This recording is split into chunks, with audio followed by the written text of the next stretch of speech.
नमस्कार। अंदर की बात में आपका स्वागत है। मैं हूं आपके साथ गीत दीक्षित।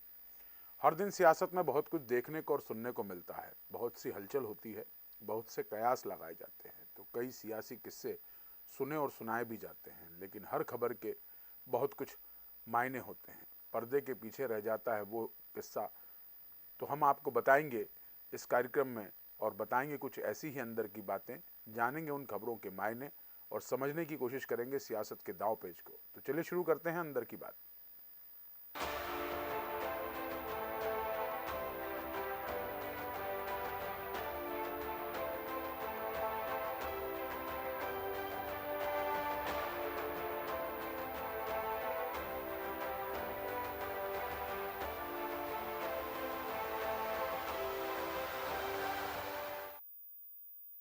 महाराष्ट्र विधानसभा चुनाव में बीजेपी की जीत असाधारण नहीं है।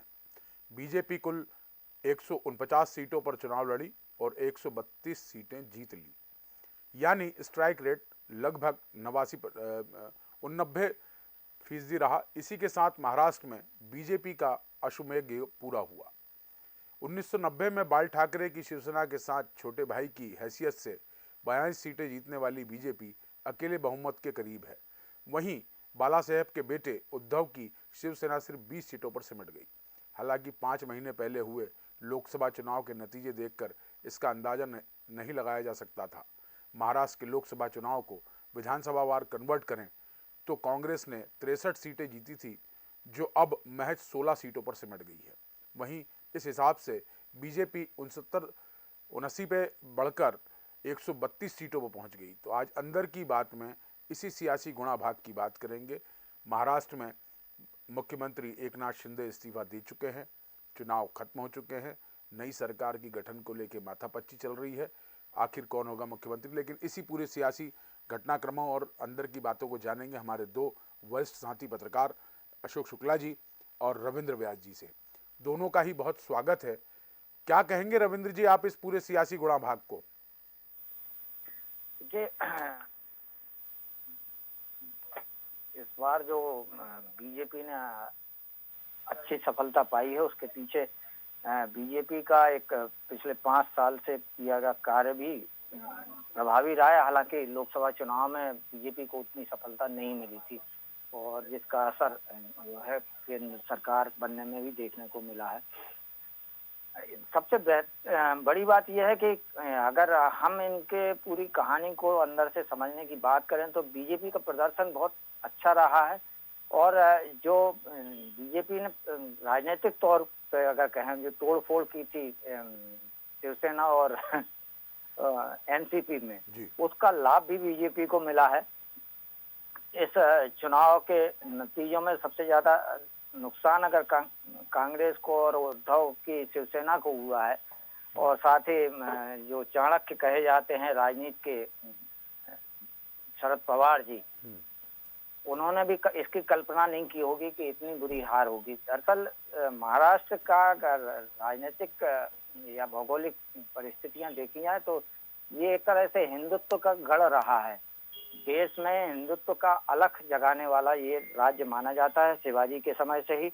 और इस समय जो बटोगे या कटोगे के नारे का जो सबसे ज्यादा प्रभाव महाराष्ट्र में, इसका असर भी देखने को मिला, क्योंकि पिछली सरकार के जो कार्यकाल के दौरान जो कुछ भी हुआ वहां पे, उसका व्यापक असर जनता में रहा है।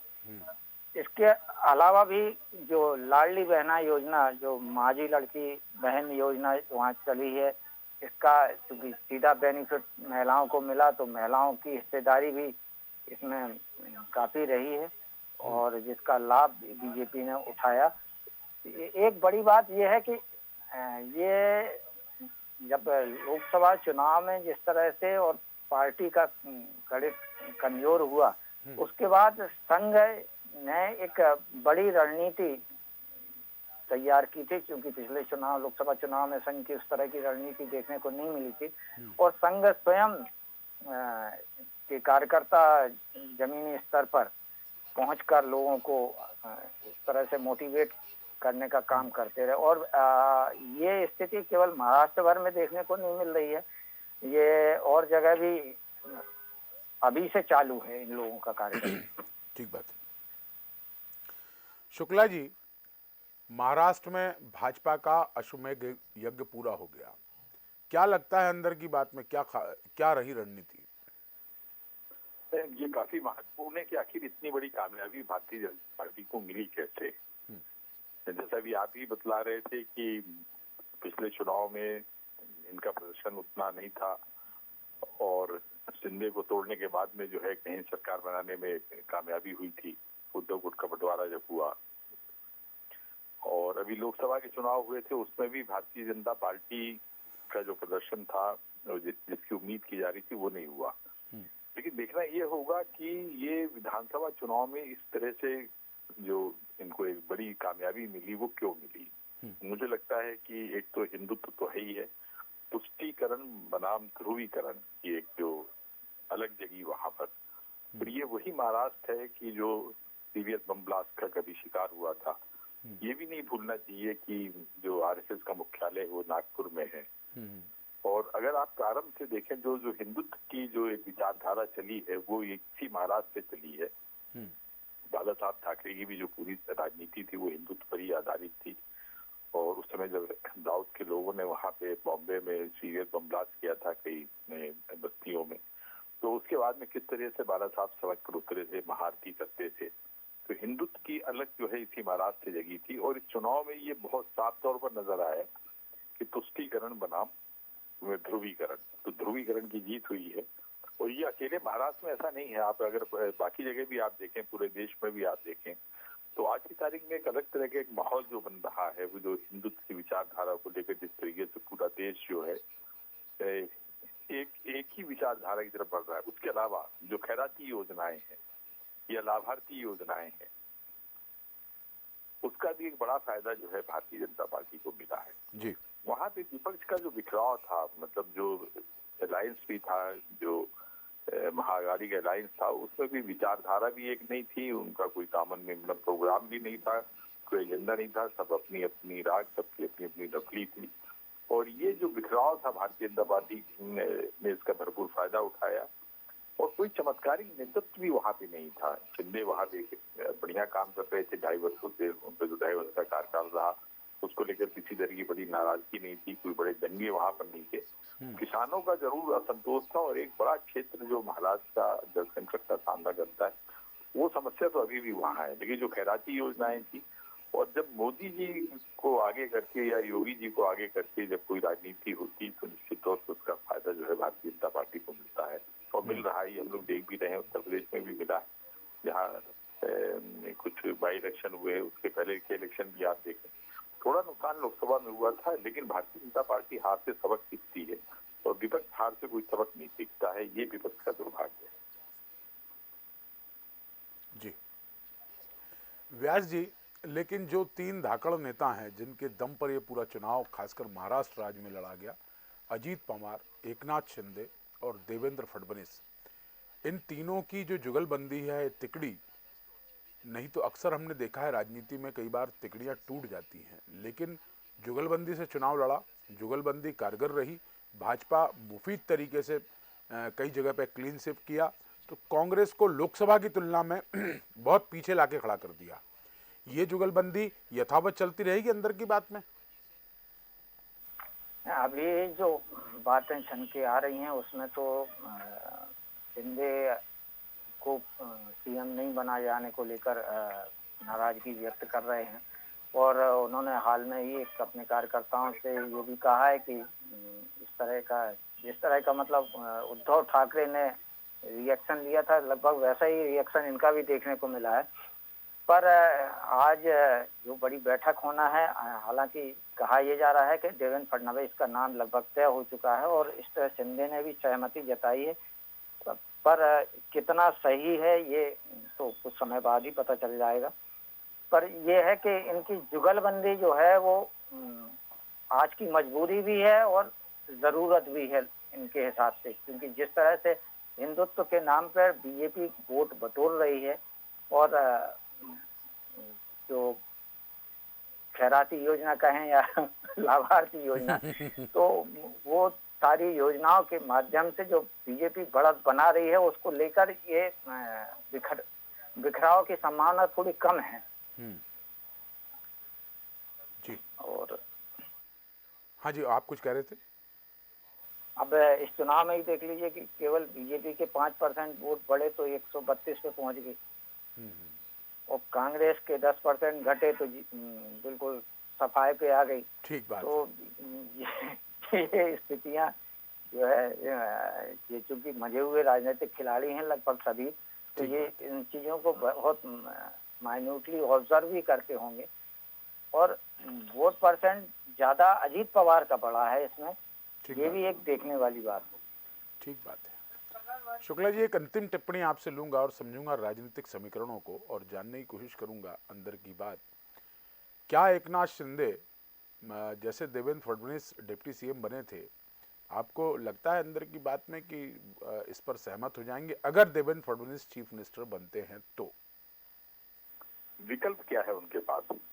वो महाअघाड़ी जो है उसकी तरफ जाएंगे नहीं, क्योंकि जब उन्होंने शिवसेना का जब विभाजन हुआ था तो इसी मुद्दे पर हुआ था कि शिवसेना कांग्रेस के साथ ले गई और बारासात जो थे तो वो उस विचारधारा के विरोधी थे।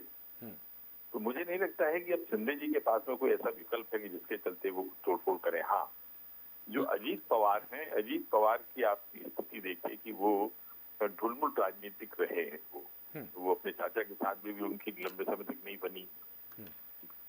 अब उनकी इसमें बनेगी कि नहीं बनेगी ये भी बड़ा सवाल है, क्योंकि एक दो लीडर ऐसे उनके जीत कर आए हैं जो हिंदुत्व विचारधारा के समर्थक नहीं हैं।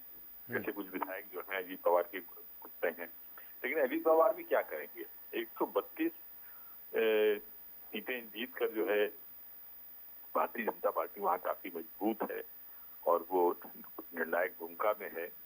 जिसकी जरूरत होगी वो बीजेपी के साथ रहेगा और जो किसी को अगर ये लगता है कि नहीं वो बीजेपी को छोड़कर भी उसका कोई वहां पे राजनीतिक अस्तित्व है या वो अपना बना सकता है, वो एक कोशिश करेगा। लेकिन अभी ये बहुत बचकाना कदम होगा अगर कोई भी जो है जो महायुति थी, महायुति का कोई भी घटक अगर निकल के बाहर जाता है तो उसके सामने कितना चिन्हत के दृष्टि बताइए है क्या। तो मुझे नहीं लगता है कि इतनी मुश्किल से अगर आप अभी हाल में आप एक उदाहरण देख लीजिए, आदि छोड़ पूरी धावे आदि मिले न पूरी पावे वाली स्थिति जो है रामनिवास रावत की हो गई। जैसे जैसे वो विधायक तो थे नहीं, लेकिन लोकसभा चुनाव में वो दल बदल के जाते हैं और उसके बाद चुनाव भी हार जाते हैं, तो आज उनकी क्या स्थिति है। तो मुझे नहीं लगता कि कोई भी समझदार राजनीतिक जो होगा, चाहे वो शिंदे जी हो या कोई भी हो, वो संघर्ष का रास्ता नहीं चुनेंगे, वो सत्ता के साथ में रहेंगे। और हिंदुत्व की जो विचारधारा है जिसके साथ इतनी बड़ी कामयाबी बीजेपी को मिली है और बाकी लोगों को भी इसका लाभ हुआ है, ये सब जो है इसमें बने रहेंगे। अजीत पवार की स्थिति थोड़ा सा दूसरी है, लेकिन वो भी अभी जो है वहां से निकल के जाए तो उनके पास में कोई ऐसा ठौर ठिकाना नहीं है जहाँ खड़े होकर वो भविष्य की राजनीति कर सके। ये सब इसी में बने रहेंगे। चुनाव से पहले ये टूट फूट हो सकती है और शिंदे को जो है अब सीएम की कुर्सी का मोह छोड़ना पड़ेगा। देवेंद्र फडणवीस जो है वो मोदी जी की पहली पसंद है, तो मुझे नहीं लगता कि मोदी जी की पसंद के खिलाफ जो है कोई आवाज उठेगी वहां पर। ठीक बात है।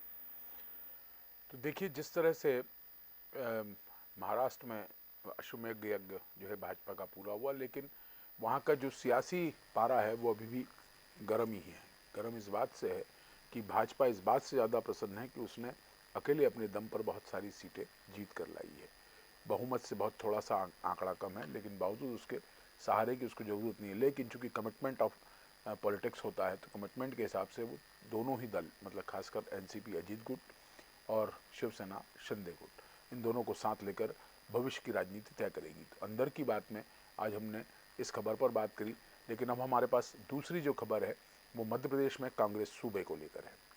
उस खबर पर बात करेंगे और उस खबर में अंदर की बात में सबसे बड़ी बात यह है कि कांग्रेस सूबे में मध्य प्रदेश कांग्रेस में अब भंवर फार्मूला लागू होगा। कांग्रेस के इंचार्ज जनरल सेक्रेटरी भंवर जितेंद्र सिंह का यह फार्मूला संगठन को मजबूत करने के लिए चुनौती भरा है। इसमें कांग्रेस के अभी बने 154 पदाधिकारियों में उपाध्यक्ष, महासचिव, सहसचिव समेत युवा कांग्रेस, एनएसयूआई, महिला कांग्रेस और सेवा दल में कुल 1000 पदाधिकारी शामिल हैं। इनमें से प्रत्येक पदाधिकारी को हर महीने 10 सदस्य बनाना होगा। इसमें कहीं कमोबेशी पाई गई तो पद खतरे में पड़ सकता है। कांग्रेस के इस अभियान की खासियत रहेगी कि 365 दिन ये चलेगा। मॉनिटरिंग खुद भंवर जितेंद्र सिंह करेंगे। अभियान अगले महीने से शुरू होगा। तारीख जल्दी तय होगी, लेकिन इसकी तैयारियां शुरू हो गई। तो अंदर की बात में आज इसी पे बात करेंगे। शुक्ला जी, ये भंवर फार्मूला भंवर में उलझाएगा या पार लगाएगा? बहुत मुश्किल टास्क है ये। भारतीय जनता पार्टी के लिए तो ये आसान होता है, क्योंकि जिसकी सरकार होती है तो सरकार की एक उपयोगिता होती है, उसकी जरूरत होती है, उसका कार्यकर्ता जो है सरकार का मुंह देख के वो सब करने में जुट जाता है जिसकी पार्टी जरूरत महसूस करती है। लेकिन आज आप मुझे बताइए कि भंवर फार्मूला कुछ भी हो, प्रदेश अध्यक्ष की कोई सुनता है क्या? अभी एक बड़ी बैठक होती है, उसमें कितनी बड़ी लीडरशिप जो है वो गायब हो जाती है, वहां पे पहुंचती रही है। तो प्रश्न ये उठता है कि किस तरह का नियंत्रण पार्टी के कार्यकर्ताओं पर चीज का है। तो मुझे नहीं लगता कि कोई नियंत्रण बचा है। मतलब इस तरह का कोई सिस्टम जो है कांग्रेस के अंदर काम नहीं कर रहा है कि पार्टी स्तर पे कोई निर्णय हो और फिर कार्यकर्ता जो है समर्पित भाव से उस निर्णय के क्रियान्वयन में जुट जाए या उस लक्ष्य को प्राप्त करने के लिए फील्ड में जाए। कोई संघर्ष आपको दिख रहा है कहीं? कांग्रेस का आप कोई आंदोलन देख पा रहे हैं क्या? कांग्रेस किसी मुद्दे को लेकर कहीं आपको दिखती है क्या? ये ठीक है कि उन्होंने संगठन को मजबूत करने के लिए एक भंवर फार्मूला आया है, लेकिन इसका क्रियान्वयन कैसे होगा? क्योंकि अब कांग्रेस के पास में उस तरह के न तो संसाधन बचे हैं, न उस तरह के निष्ठावान कार्यकर्ता बचे। ऊर्जा चाहिए। कांग्रेस में ऊर्जा भरने का काम कौन करेगा? आप हमें ये बताइए। क्या कोई ऐसा नेतृत्व आपको दिखता है मध्य प्रदेश में कि जिसके आह्वान से पार्टी के जो नेतृत्व पड़े कार्यकर्ता है, ये जो निष्क्रिय कार्यकर्ता है या निष्क्रिय पदाधिकारी हैं, वो सक्रिय हो जाएंगे? आप 1000 नहीं, आप 2000 बना दीजिए। और ये निर्णय थोड़ा मुश्किल है। मुझे नहीं लगता है कि कोई लक्ष्य हासिल कर पाएगी कांग्रेस। सबसे पहले कांग्रेस को एक मुद्दे को लेकर जनता के बीच जाना चाहिए और फिर इसके बाद में उसको सदस्यता अभियान चलाना चाहिए, तब शायद उसको थोड़ा बहुत कामयाबी मिले। जब तक आप जनोपयोगी कोई मुद्दा लेकर जनता के बीच नहीं जाएंगे, कार्यकर्ता केवल जो है अगर किसी को जाके ये कहेगा कि चलिए आप सदस्य बन जाइए, तो कोई क्यों बनेगा? आपको कोई लक्ष्य और उद्देश्य तो दिखना चाहिए, तब तो जनता आपसे जुड़ेगी। आप कहीं सदस्य कहाँ से लाएंगे? आप कहीं बाहर से आयात थोड़ी नहीं करेंगे कि जनता के बीच लोगों को आपको सदस्य बनाना है, तो उनके लिए आपके पास में कोई आकर्षक मुद्दा तो होना चाहिए। ठीक बात। व्यास जी, भंवर फार्मूला एक तरह से शुक्ला जी की नज़र में तो रिजेक्टेड है, लेकिन कांग्रेस को उम्मीद है भंवर फार्मूले से और हर महीने 10 सदस्य बनाने की। तो क्या लगता है अंदर की बात? योजना बनाने में क्या जाता है? योजना तो ये बहुत सारी बनाते रहते हैं। योजना अच्छी है पर क्रियान्वयन कठिन है। मतलब फौरी तौर पर ही देखा जाए तो आपकी तरफ से भी फार्मूला रिजेक्टेड है। हमने तो इनका देखा है ना कि सदस्य कैसे बनाते हैं। उन्होंने कहा अगर आपने बहुत ज्यादा बड़ा टास्क दे दिया तो अपनी जेब से पैसे दे देंगे, 10 लोगों के फर्जी नाम लिख देंगे और वहाँ पकड़ा देंगे कि ये बन गए सदस्य। नहीं, लेकिन व्यास जी और शुक्ला जी, आप दोनों से ही एक चीज समझना चाहता हूँ कि देखिए, इस जीत से जीतू के अंदर पावर तो बड़ी है। ये बात अलग है कि शुक्ला जी और आपका कहना है कि फार्मूला रिजेक्टेड है, ऐसे योजनाएं कई बनती हैं लेकिन अमली जामा नहीं बनाया जाता, ज़मीनी हकीकत कुछ और है।